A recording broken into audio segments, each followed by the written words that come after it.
Okay, welcome, ladies and gentlemen, to the We're Having a Good Time podcast.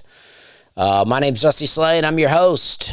Welcome. I know I always have a lot of banging around with the microphone when I get started, but this is what's happening lately. Now that I videoed the podcast, I start recording, and then I go, oh, the mic stands in my face every time, so I'm like trying to adjust it so it's not in my face, but I'm trying to make less noise at the beginning of the podcast, like I don't do this every time, every week for, years. I mean, I know I skip some time here and there, but I really started this podcast, I think, in 2017.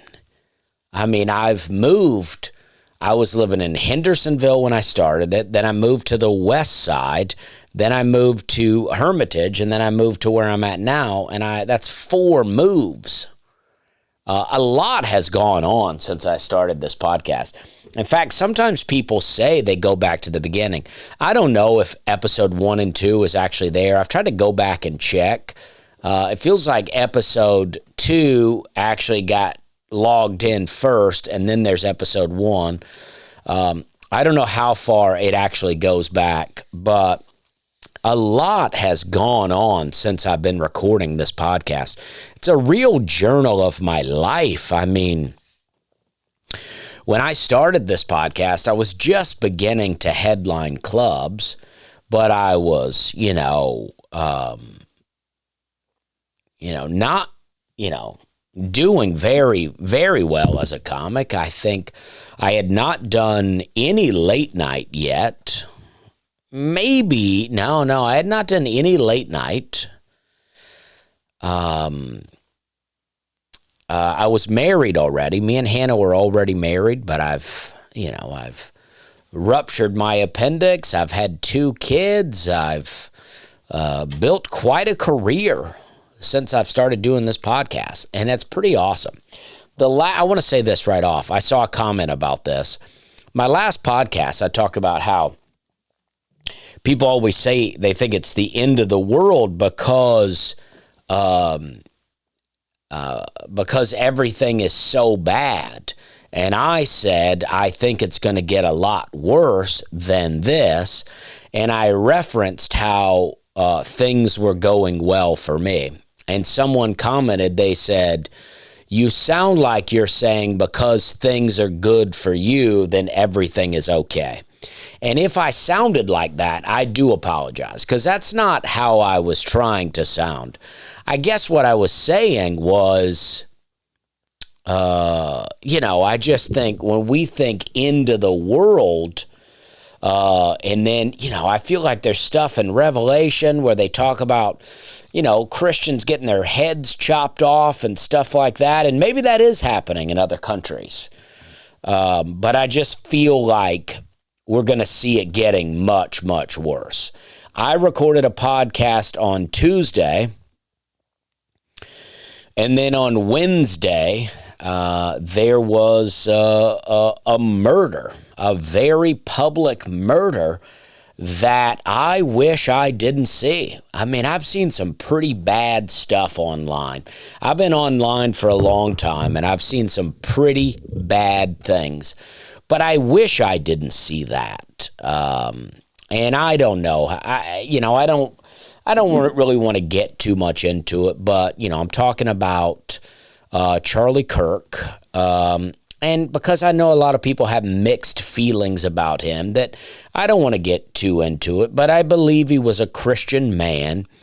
And when I saw that video, I really felt a great deal of sadness. So much so that I wasn't going to release the podcast, but I already scheduled it, and then I forgot. I just forgot to change it. So it just came on out, and I was like, you know what, maybe people do need to, take, and I don't want to take a lot of time about it because I do want people to not have to think about that. But it just made me feel very sad. And then when the report came that he died, I just went outside and sat for a while. I just I just didn't know what to say or think, and it's very sad. And then it led me to make a post about Jesus on social media, on X. I never do that. I talk about it on this podcast, but I never really post about it. But it just seemed like people were getting fired up. Some people seemed like they were ready for war. Some people were making jokes about it. And I just thought, what we all need, what we always need, but in times like this, what we need is Jesus, just to take a step back and go, we were told that things would get really bad, and I have a lot of thoughts about what I think went on in that incident, but I will not go into it. I wish I could, but I now post on YouTube, so I don't know what's allowed. But I just want to say that I did feel very sad, and I'm sure a lot of you did too. There are probably some people that listen to this podcast that were excited about it, and they hate that I'm talking about it. But I just want to say I'm not excited when I see anyone die. I've said this before, I think on this podcast, but I don't know what year it was, but when they killed Osama bin Laden, allegedly, I was living in Charleston, and I was living downtown Charleston, on the corner of Burns Lane and King Street. And King Street was a very popular street, lots of bars. And this was at night. And I don't know if I'd quit drinking. I don't think so, because I don't remember what year it was. But I went down to the King Street station, which was a little convenience store just below my apartment. And I went down there, and as I got onto King Street, I just heard everybody cheering, and just like it was like everybody was so excited. And even though this guy was, a bad guy and had done bad things, I still felt weird about celebrating his death. I'm not into that. I'm not into celebrating when people die. It makes me sad. And so, that's just how I feel. I had watched a few Charlie Kirk interviews. I've watched a lot of videos in that style. A lot of people talking at colleges' campuses and, getting the best of someone. That goes way back, way back. I've been watching videos like that. And I'm not really into it for the most part. But Charlie Kirk did it in a very good way. I really felt like he was actually trying to have conversations. And I've watched some at great length, and it felt like his overall message was not politics, but was Christianity, which I like. Obviously, he was involved in politics. But I don't know. I in a sea of not bad people, I feel like he was like a good person. And I don't know. I don't know at all. But I just know that it made me sad. I know a lot of people have strong feelings about him either way. But it just made me sad. And my cause is always for Jesus. I never want to take a stand for politicians because I think they're all lying. Actually, I saw a guy this weekend as I was driving. I didn't see a guy, but I saw a politician's sign. And this was in New York, not New York City, but New York State. This guy's last name, it just said for supervisor, so I don't even know what that is. But his last name was Gagliardo.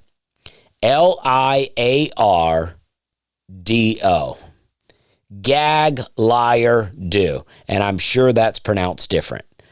But I just thought, that's a crazy name.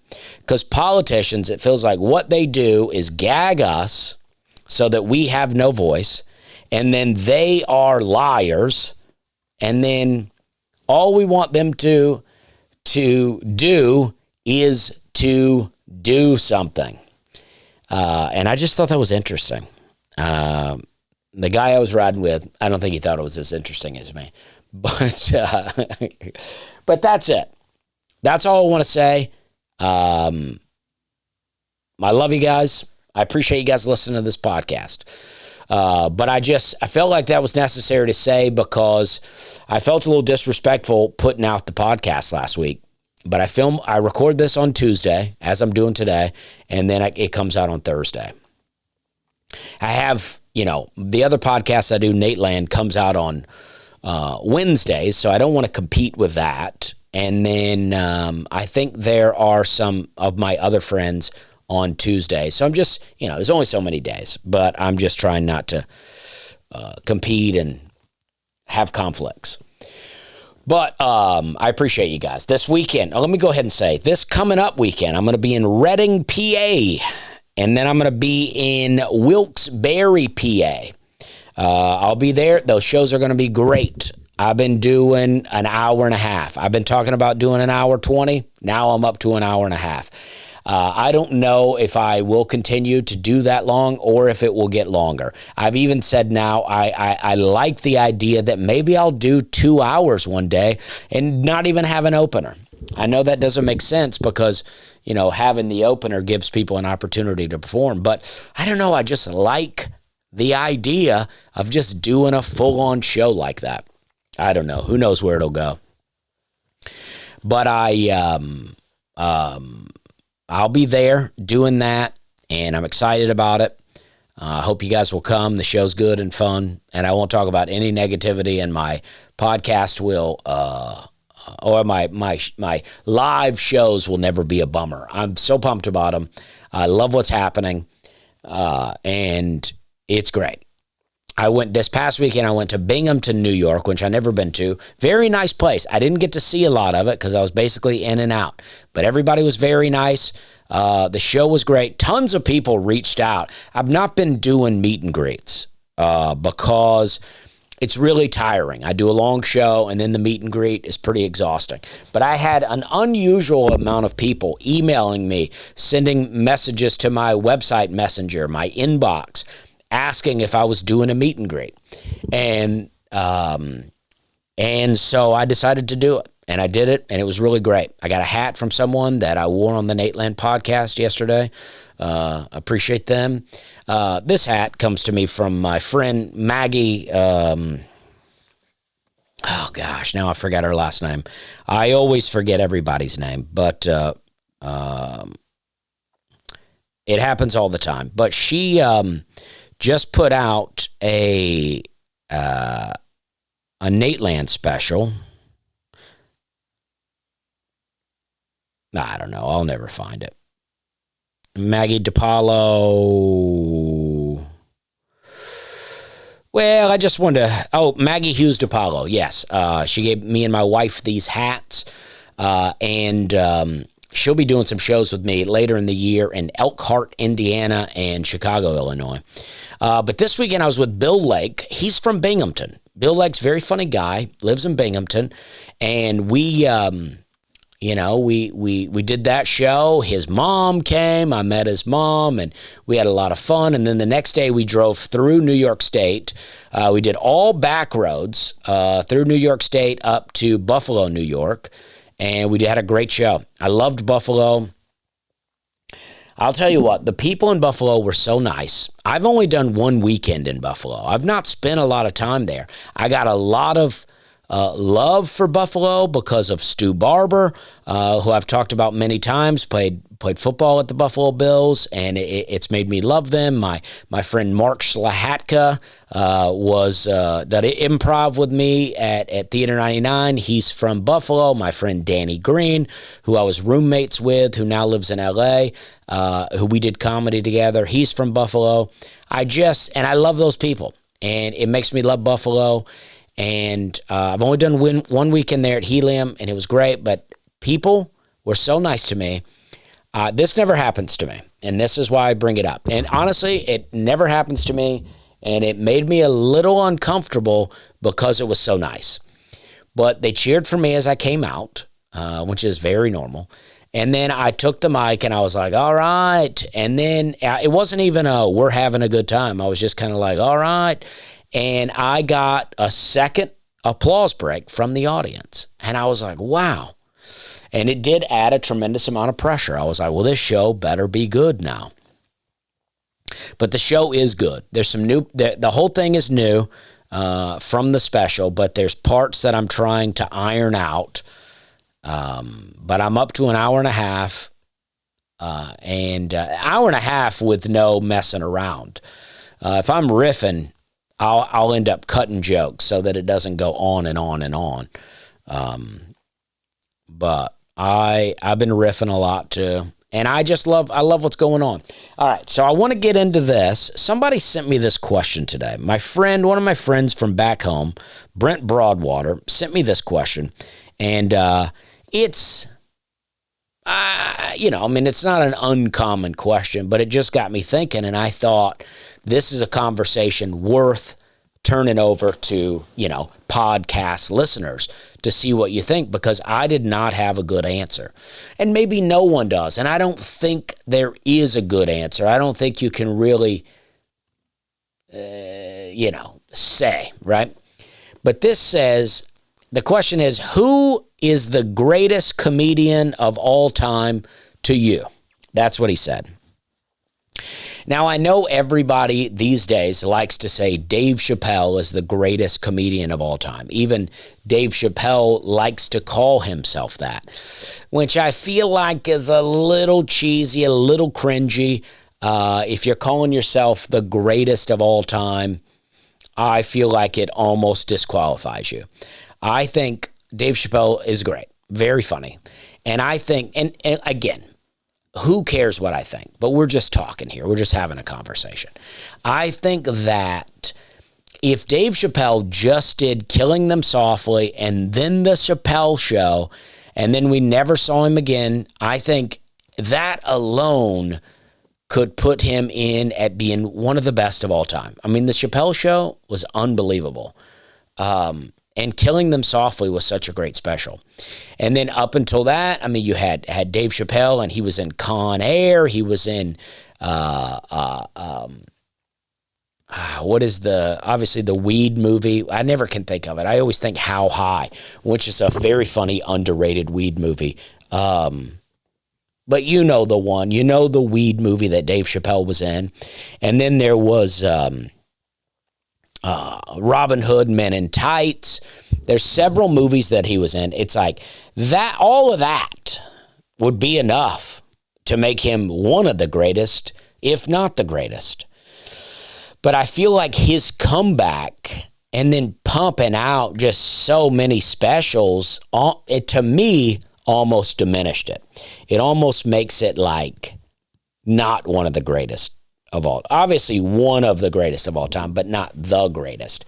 People love George Carlin. I like some George Carlin, but to be completely honest, never really found him all that laugh out loud funny. Obviously he's great. Obviously he's got some amazing stuff. But when these kind of conversations come up, I feel like we always want to go like relatively new, relevant people. And I feel like it's kind of like the guitar conversation, right? It's like Dave Chappelle is like the Jimi Hendrix. We just say he's the greatest of all time, and then you're like, who else? I think Louis C.K. Had two great specials, and then I feel like, I don't know, in his show, Louis was very funny, but I feel like, obviously his stuff he had going on hurts him a bit, and then people don't pay attention to him as much, but I don't know. I feel like he's lost it in a way. Not lost it, but lost the greatest of all time kind of thing. It's like, you have two good, I feel like people get left out of the conversation like Jeff Foxworthy, right? But I feel like a lot of these people, what they have is two great specials, and then, they keep going, but what else is there, right? Jeff Foxworthy, one of my favorites, I'm a huge fan, but I feel like his first 2 albums are unbelievable. And then the rest is like, obviously good, but not greatest of all time good. Rodney Dangerfield, No Respect. I mean, that album is unbelievable. If you've not listened to it, it's unbelievable. And then he had Caddyshack. He had Ladybugs. He had Back to School. All put him in some pretty high categories, but One Special, does that really do it? I mean, I don't know. Steve Martin, look at all the movies that Steve Martin had that are very good. The Jerk, Dead Men Don't Wear Plaid, The Lonely Guy. I don't know. There's more that I'm leaving out. Roxanne. And then he had Let's Get Small, which is my favorite comedy album of all time. But then you have Comedy Is Not Pretty, very funny. Wild and Crazy Guys, honestly, I don't like that special. I'm not a big fan of it. I think it's because the audience is too like cheering him on in a way that I'm like, it's too much. I think, not, like when you look at, I'm not trying to put him in just because, I do a podcast with him, but when you look at the catalog that Nate has, it's like, I mean, you gotta at least talk about him in the fact that he just keeps coming out with special after special, and he's having some of the biggest shows of anybody. I mean, it's unbelievable the tickets he sells. And I don't listen to a lot of comedy now because, I don't know, I feel like people's jokes get in my head, and then, and I just don't want to do that, so I don't listen to a lot of it. But, Full-Time Magic, I think, was, Yelled At by a Clown was Nate's first album. I listened to that a lot when I was, first moving to Nashville. And great album, really great.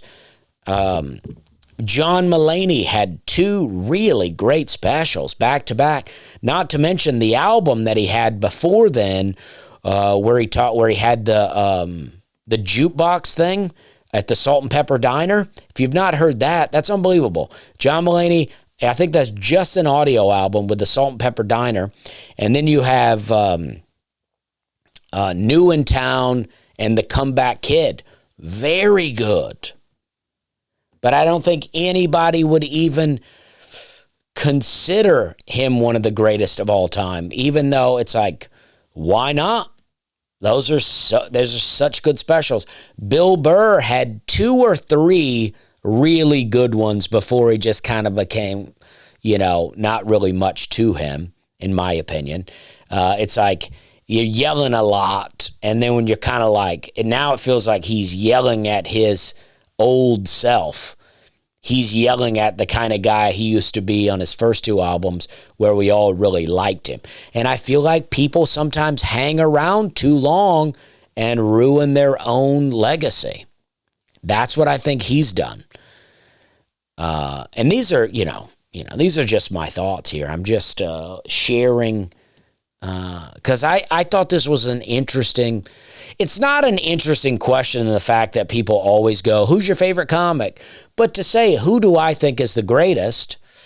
And they're even older comics.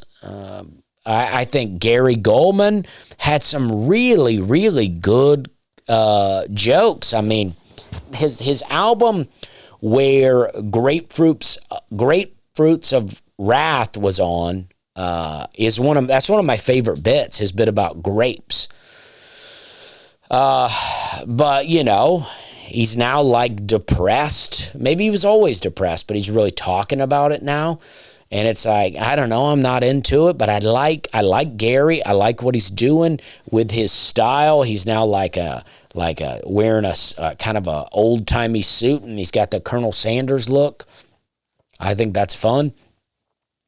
Somebody I think that no one would ever put in this category would be James Gregory, But James Gregory, to me, is definitely one of the funniest of all time. He didn't have the same kind of fame that a lot of people had, but I mean, the man had, so much material. They still put out jokes online from him from back in the day that I've never seen, and he just is. Even before he died, he did a dry bar special. And even though he was old, he looked terrible. He looked like death in the video. But he's so funny. He's still nailing it. His delivery is still on point. You got comics like Josh Blue that people would they would never go, oh, Josh Blue, he's one of the best of all time. But you ever see Josh Blue live? He just destroys it. So I think it's too hard, and I just think it's too easy for people to go, yeah, Dave Chappelle, he's the best of all time. I mean, look at Chris Rock. Chris Rock had 2, maybe 3 back-to-back specials when I was a kid that just blew me away. But now I think about Chris Rock and I go, yeah, who cares, right? It's like you really just don't care anymore. Eddie Murphy, what he did. I don't think anybody cares about old Eddie Murphy specials, but Eddie Murphy specials back then were unbelievable. And then he had, whatever the cop movie was that everybody loves. I loved it too. But my favorite of Eddie Murphy was The Golden Child. When I was a kid, man, I loved The Golden Child. And then he comes out with Nutty Professor and Coming to America. I mean, he just blows it away. So I don't know. I don't know that I have an answer. I think James Gregory is one of the greatest of all time. And, that could be my most controversial answer. But he's really good. And there's so many great comics. And I think, it's to your taste. But I would love to hear what people have to say. What are some of your thoughts on your greatest of all time? I had a dream last night. I don't remember it. But I do know that it woke me up. And in the dream, I was having an experience. And I thought, I got to talk about this on the podcast. In the dream, I was like, I wasn't talking about that I need to talk about this dream. In the dream, this was happening to me in real life. And I say, I got to talk about this on the podcast. This is a good subject. But I did not get up and write it down. I need to keep a notepad next to my table just for these kind of thoughts. I've had a few of these lately. And then I go, is it worth, do I value sleep more, or do I really want to write this idea down? And last night I chose the sleep, and I do every time. Every time I choose the sleep. But I feel like there was a guy who I guess was a basketball player, and I said something to him not pertaining to basketball. And he said, I guess you want to know about those guys I played with. And I was like, well, yeah. And he goes, yeah, we played together, but we were already on the court or something like that. And I go, well, that's weird. I thought it's weird that this guy would bring it up to me like he wanted to talk about it, like he just felt like I was dying to talk about it. But then when I brought it up, when I go, all right, yeah, I'll hear about it, he just was like, nah, I don't want to, basically I don't want to talk about it. And I remember in the dream being like, I got to talk about this on the podcast. So I don't know what that sort of stuff means. Here's something. I watched Thunderbolts. I downloaded it on Disney Plus, and I watched it on the plane. And I gotta say, I thought it was great. It gave me some real hope for the future of Marvel movies. I was like, this is good. And I watch a guy on the internet, on YouTube, and he gets fairly political, so I don't really want to share who it is, but I like to watch his comic book reviews, but I begin to believe that he's too negative, because this is what he does. He loves comic books. He's read the comic books, so he knows all these comic book characters. So when someone gets introduced and they're not like obscure characters, like obscure to someone like me that would recognize Thor, Superman, Iron Man, Spider-Man, Batman. I would recognize those characters, but a lot of side characters I'm not going to know. So they start introducing them, but then, it'll be, the character in the comic book will be a muscular man, and then when they put it in the movie, it'll be a small woman, right? And I admit, if I knew the characters and had a love for the characters, that would bother me too. But most of these characters I don't know. I don't know anybody from Thunderbolts, including Bucky. I know Bucky from all the other movies that I've seen, but I don't know him from the comic books. I had no idea there was a Bucky character. So when I watch Thunderbolts, I'm being introduced to all these characters. And I really loved how it played out. I don't really like Julia Louis-Dreyfus or whatever in it. I don't know how to say her name. And it's not her fault. I can't watch anyone from Seinfeld without seeing those Seinfeld characters. And I'm sure that's been their problem the whole time. Also, they're they're all millionaires, I'm sure. So they don't appear in anything else. But like when George was in Shallow Hal, he was basically playing George. Kramer was in movies before Seinfeld, like Problem Child, and then something else. But yeah, I just think Kramer's not allowed to be in anything anymore, which is fine. And Jerry could never be in anything else. So it's hard I guess people liked her, Elaine, from Veep, which I didn't watch. But I guess if you watch Veep, I've seen a little bit of Veep, so I guess her character in Thunderbolts is basically the Veep character. But I can't stop seeing Elaine. So it's hard for me. But I really liked that movie. I mean, there was a scene where they're all driving, all the Thunderbolts are driving in an old car, and they're being attacked, and then Bucky shows up on a motorcycle, and that's one of the coolest scenes in Marvel I've seen in a long time. And I was like, that's what I'm talking about. All of that is what Captain America Brave New World was missing. They are just trying to take themselves too seriously in that. And then what I liked about this other Thunderbolts movie, they had a big fight scene. I don't want to ruin it for you, but I am going to talk about it a little bit. So if you've not seen it, when they fight the bad guy, they just lose, which I liked in a way. I was like, oh, yeah, you're just not going to be able to defeat this guy.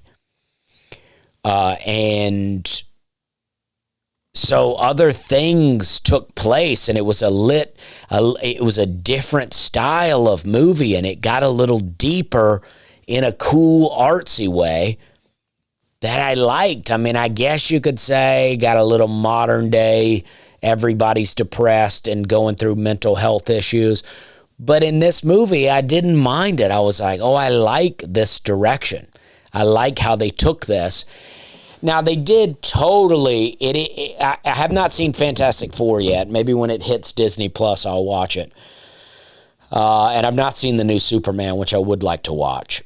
But, they set you up in the Thunderbolts to show that they're about to meet the Fantastic Four, which I guess I'm okay with. I was told that Pedro Pascal was like third or fourth choice for Mr. Fantastic in that movie, which I got to be honest, I'm a little sick of this guy, and I've not even seen a lot of his movies.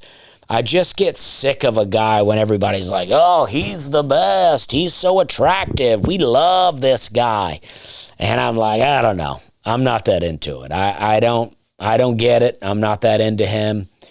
But I do want to see it. And then I watched, I'm not finished with it yet. It's actually a pretty long movie, but I started watching Iron Man 3 again. Great movie. I know I talked about it on this podcast once before with the Mandarin and all that, but I'm watching it, and this time around, I don't mind it. I don't mind the way they did the Mandarin character. I guess the first time I watched it, I was just so excited to see Ben Kingsley in this as this bad guy, and they really sold him as the bad guy, that when he turned out not to be that, I was like, oh, this is lame. But now this time going around, knowing that ahead of time, I didn't have that disappointment, so I do enjoy it. I do enjoy it. And I feel like I watched another movie, but maybe... Oh, you know what I started watching?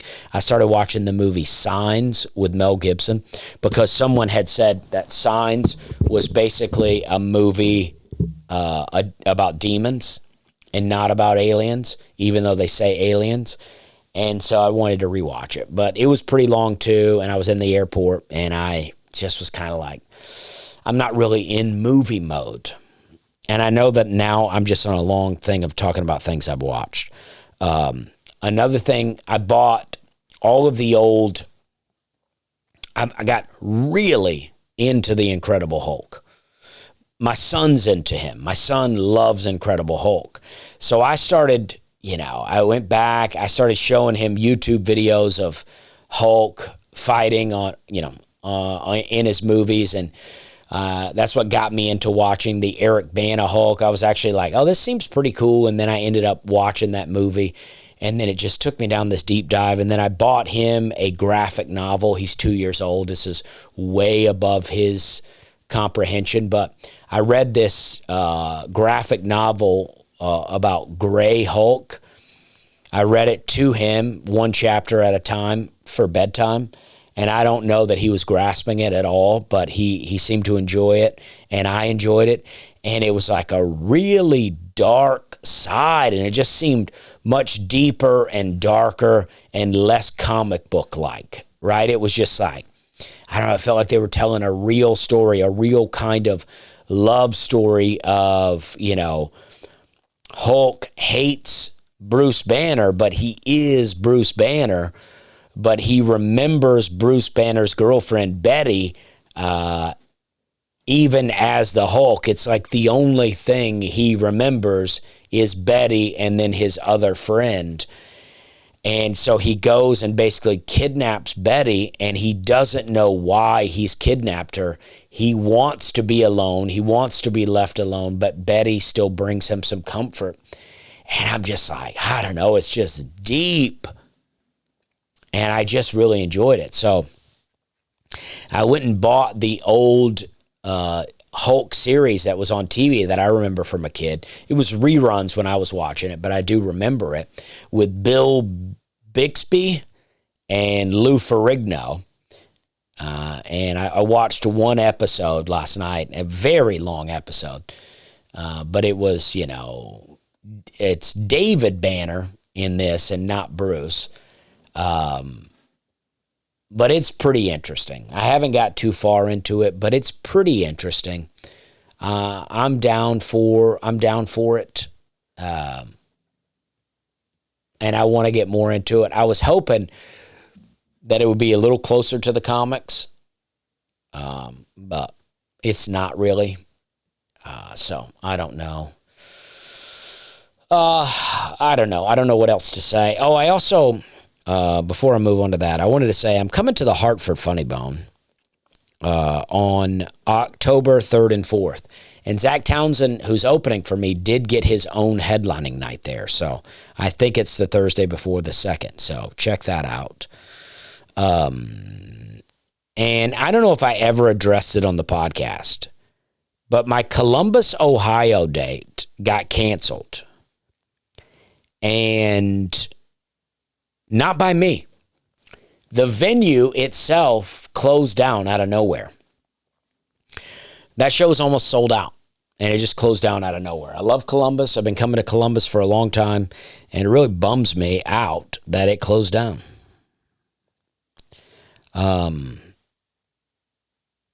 Get to the Table still in my head.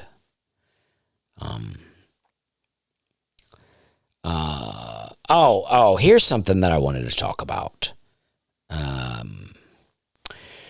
I always think about this, right? That prices on everything are so expensive, right? Everything's so expensive. And there's some things we can avoid, right? Like, or there's some things that we can't avoid, right? Like we have to go buy groceries. So if they just raise the price of groceries, there's nothing we can do about it. If they just raise all our power bills, there's nothing we can do about it. If they just raise the cost of water, there's really nothing we can do about it. But I was thinking there is certain things we can do. Like when I go to the airport, and this is not just about prices. This is just about total garbage. I'm in there and I'm like, I'm hungry. I'd really like to eat food. And then I walk. Now, Nashville, there's some airports that are good. Nashville has a good airport. Minneapolis has a good airport. Denver has a good airport. There are some good ones, and I'm missing some, where they have good food. But for the most part, you go to these airports, and it's all total garbage. And I think, oh, yeah, they're not really giving us any choices here. And then you go, and it's also very expensive. The Detroit airport I actually really liked. I ate at a Chili's and had a chicken salad, and it was pretty good, but very pricey. And I thought, what do we do? We don't have a choice. We're trapped in the airport. And then I realized we all have a choice, but we don't utilize our power as a society. All we have to do is not buy it. If nobody bought the food in the airport, they would be forced to change it or just shut down, and we would have no options. But it's like, it's all bad. It's all like disgusting and not good. Actually, the Chili's at the Detroit airport was good, and my waitress was very friendly, and I enjoyed it. But it's like, for the most part, nobody's nice to you. The food's not good, and yet we keep eating it because it's our only option. But if we just stopped eating, like McDonald's, for instance, I read that McDonald's is like, we're going to have to lower our prices. And why? Because people stop coming there. Cracker Barrel. I don't know what happened with Cracker Barrel, really. I don't know. I'm not convinced that they just didn't fool us into going, all right, we heard your voices. We're sticking to the way it always was, just so we'll go back thinking that we won. It makes me feel like Cracker Barrel was losing business, and they go, we'll threaten to change everything. People will get mad, and then they'll come back. And I don't know. That could be too deep. Somebody told me the campfire menu that I was in a commercial for in Cracker Barrel, they said they went to Cracker Barrel and ordered that, and the Cracker Barrel staff was like, it's going to take like an hour for us to make that. So apparently a lot of these Cracker Barrels, they weren't even ready to do it. So I don't know. I don't know what's true. But I just thought, if we utilized our power for these things, we could dominate, and we could make things cheaper. It's like because they talk about Vegas being so expensive, and this is what I wrote. All we have to do if we want prices to go down in Vegas for football games, baseball games, concerts, is just quit going. We have all the power, we just don't exercise it. Tickets are too high, and hey, I'm a performer, but listen, I'll tell you this, for my shows, I always tell people, my management, my agents, I'm always like, I want to keep the prices as low as I can keep them. I do think things have to cost things, right? I have to make money. The venue has to make money. I have management and agents that do things for me, that make things possible. They have to make money. But I think you can do all of that without price gouging people. And that's what I think especially sporting events are doing to us. I mean, I had a great time in Auburn, but when we went and bought Auburn gear, it was so expensive. Like, I was like, geez, I just couldn't do this all the time. I've never really bought sports memorabilia for myself, so I was like, it's okay. I just think athletes could make less money. Right, I want them to make money, especially football players, right? These guys are risking their entire futures to play football for us, to entertain us. But they could make less money, and then their tickets could be cheaper. Concessions could be cheaper. And I realized this, like movie theaters. When I was growing up, we used to sneak all our candy into the movie theater because we were like, oh, they're price gouging us in there. But what I learned, at least I think I learned, is that at the movies, they have the Hollywood or the movie studios make all the money off the ticket prices. So the only money the theater makes is off concessions. So that's how they stay in business. So the inflated prices are part of it. It's part of the experience where you're like, okay, we're going to spend it because we want this movie theater to stay open. I do think they could not poison us with the butter on the popcorn. I think I've had friends that worked at movie theaters and they talk about the butter on the popcorn is just absolute garbage. And that's part of the problem too. It's not all just the prices. It's like the food quality is completely bad. And I think some things we go, hey, we know it's bad, but we love the way it tastes. So, we're in for it. And I think, that is what it is. But not for everything. Let's see what else I wrote. And this is just a bit of a complaint and a rant. And then stadiums. Stadiums are built, and the taxpayers, I feel like this is something I heard, that when a new stadium opens in a city, that like half the money at least is paid for by the taxpayers of that city, and then the owners pay the other half. Why are we paying anything as taxpayers? And they always go, well, this brings a lot of business into the city. Yeah, it brings business into the city for more people to pay taxes on. And I don't know. I just feel like it's like we're just price gouged at every turn. Like all of us, in a way that it's like, even on ticket prices, like this happened. Apparently, they passed a law to where there are no hidden fees on tickets. So if you buy tickets to my show, there are no longer any hidden fees. Like, say you would buy a ticket for my show, that ticket would be $35. $35 is as cheap as I can get tickets. But then, and then they have more expensive tickets from there. But I'm always like, we got to have those. But now, because so what you would buy a $35 ticket, and then as you got on along in there, you would find that Ticketmaster added $15 in fees. And you would feel ripped off by it, naturally, but you would see that it was Ticketmaster that had done it. Now, there are no longer hidden fees, but they don't have to say that there's any fee at all. So you go and click on it, and you see my tickets are $50, and you go, whoa, I thought he said he was always going to have $35 tickets available. Well, that $15 fee is still in there. It's just now no longer hidden, and they don't have to say that it's their fee, is what I'm being told. So, and then you go to a football game, an NFL game, and a beer is $10. I just think if we all went to these games, we go, we're not going to buy the beer.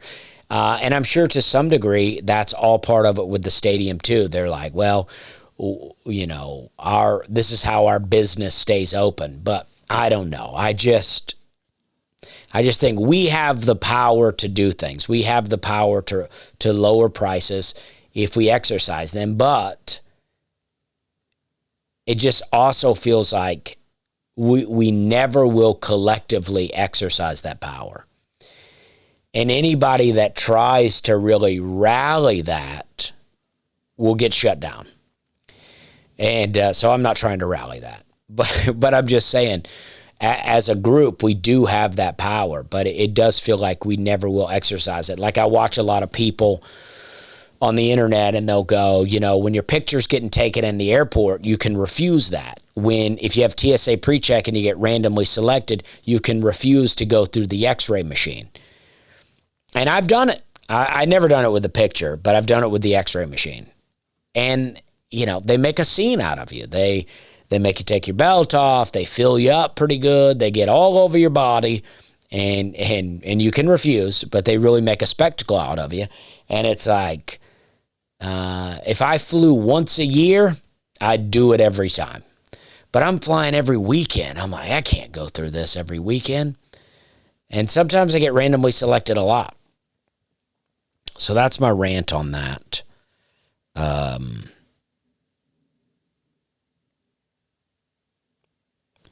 I said, here, maybe I don't know if I ever talked about this, but I said everything is BS now. You complain about something on the internet, and people tell you you're stupid for complaining about it. And this was a Starbucks post I made. Nashville has finally fixed the coffee problem. The old airport in Nashville, same airport, but they really remodeled it during COVID. There used to be one, maybe two Starbucks in that whole airport. And that was the only place to get coffee, were those two Starbucks. So you would show up in the morning for your flight. And I always I'm like a 2 hour early for my flight guy. So that gives me, if I get through TSA with no problems, but let's say it's 10 minutes with TSA and then the flight boards 30 minutes. That means I've still got an hour and 20 minutes before my flight boards. Sometimes I would spend 45 to 50 minutes in line just to get a black coffee. Now, the Nashville airport has coffee everywhere. I really love the Nashville airport. We have a spot there where you can get Philly cheesesteaks, probably terrible ingredients, but I like the way they taste. We have a smash burger that I like. I've read it's terrible ingredients, but I like the way it tastes. And we have a lot of coffee options. We have Hattie B's. We have, another hot chicken spot. And I feel good about what we got going on in there. I really like it. But I was in Vegas at the airport, and they just had a Starbucks. And they had two coffee spots, but the lines were both a mile long. So I waited in this really long line just for a black coffee. And then, it takes me 2 seconds to get my coffee when I order. But I had to wait behind everybody getting all these crazy orders. And another thing that really holds it down is the barista also has to get the food. And everything at Starbucks, all the food is cardboard garbage. But people are hungry. They're probably hungry and hungover. And they're like, this is my only option. I'm just going to eat this heated up cardboard. And I get it. But it's not good. Starbucks food is the worst food on the planet. It makes me feel so bad. But I like a Starbucks coffee, especially when it's the only option. And I posted that online that Starbucks should have an express lane for people just getting black coffee. And apparently there is an app that you can order early on and have your drink there when you arrive. And I did not know that. I will look into that. But people really got fired up at me. They were like, just make your own coffee at home, idiot. And I think more people were fired up at me about the Starbucks post than they were about my Jesus post. I thought my Jesus post would really get people fired up. I was actually pretty nervous about it. And it was overwhelmingly positive, which made me very happy. It was probably my most viewed, most liked, most retweeted post ever. I see people I see now how people could get into riding this wave of talking about Jesus just for clout on the internet. I see how you could do it. I don't want to do it. I don't want to use Jesus for clout, but I see how people could do it now. I thought I'd get all this pushback, and I actually got a lot of positive reinforcement. I was like, oh, okay, well, I appreciate it, guys. But people got mad at me about the Starbucks thing. I don't know if they were mad, but it was a fun day of tweeting. And I do make my own coffee at home. I'm told that coffee is the most pesticide sprayed thing just about of anything. It is so bad how much pesticides they put on it. So you should always buy organic coffee. And I do. At home, I always try to buy organic coffee. I buy beans. Or listen, it's like if you go to the grocery store and you look at regular coffee versus organic coffee is more expensive, especially if you're used to buying a big tub of Folgers. You're going to look at organic coffee and go, well, that's not worth it. But if you're just making coffee at home every day, you pay $15 a bag for this coffee, and you make it every day. I bet this bag would last you 2 weeks if you made it every day. So that's $30 a month on coffee you're spending. If you go to Starbucks and buy a coffee every day, just a regular coffee, it's about $3. The $3 in 7 days is $21. So that's $42 a month in coffee. And I'm just guesstimating. This is all guesstimations here. You're going to end up spending $10 less for the organic, and it's not going to rot your gut in the same way. And you're going to be getting more than 1 cup of coffee. I'm talking about, a pot here that you would make for you and your wife. So if you say you and your wife are drinking this coffee, then you got to double what you're buying at Starbucks. So now you're at $80 a month as opposed to $30. And I think that you're going to feel better, and you're going to like the way the coffee tastes better. And so I'm all about it. But when I'm at the airport, there are no options. I've looked into various things. Sometimes I'll take my own teas and I'll make them at the thing. I was part of the Admiral's Lounge for American Airlines for a long time. I justified the cost of the Admiral's Lounge just based on the money I was saving on food and coffee. But then I got into direct flights. If you fly a lot, I want to tell you about this app. This is not an ad, but it's an app called Skyscanner. Get the app. It's free. Every flight I do now, I type into the app, and it tells me where the direct flights are and if they're available. And I don't pay attention to the price because the price is usually wrong. But I look at the directs, and then I go back into my own airline apps to book my flights. It's the best app I've ever had. And once I got that, I started finding all the direct flights, and I stopped flying American every time. So I was barely using the lounge. And the last time I tried to check in, they said my lounge had expired. And I was like, wow, a year really flew by. A lot of people, this is a conspiracy, a lot of people are saying that the days seem shorter and the time seems shorter. I agree. That time seems to be flying by, because I went to this Admiral's Lounge and they go, oh, you expired last month. And in my head, I go, I just renewed this. I just renewed it. But I just decided I'm not going to renew it because it's not worth it. I'm barely flying American Airlines now. But it just, and people tied this into the end of days where it says that, something about the days, Matthew 24, something about the days being shorter, to save the elect, the Christians. And I don't know if that's true. I don't know if that has anything to do with that, but it does. Or if it's just that I'm older. People always said the older you get, the more it seems like time flies by. But it just seems like it is zipping, just whipping by. Like, I was so blown away when they said my Admiral's Lounge had expired. I was like, what? It's crazy, man. It's crazy.